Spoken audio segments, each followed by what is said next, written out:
हाँ तो दोस्तों, मैं राहुल शर्मा अजमेर राजस्थान से। आज हमारे पास गाड़ी आई है मारुति 800। इस गाड़ी के अंदर जो है एसी ऑन नहीं हो रहा है। अभी जो है गाड़ी के अंदर वैक्यूम किया हुआ है।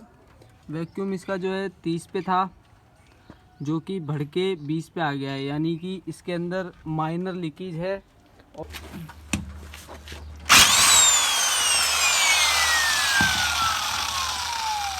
जो है पुरानी ऑयल सील है इसकी, ये देखिए इसकी कंडीशन। और ये जो है नई है, इसकी कोर ऊपर आ रही है। तो ये अब इसमें फिटिंग करेंगे और पूरा कंप्रेसर फिट करके गाड़ी पे लगाएंगे। हाँ तो दोस्तों, जैसा कि गैस डल चुकी है, अभी जो है इसका 30 PSI पे जो है गैस शो कर रहा है गैस का।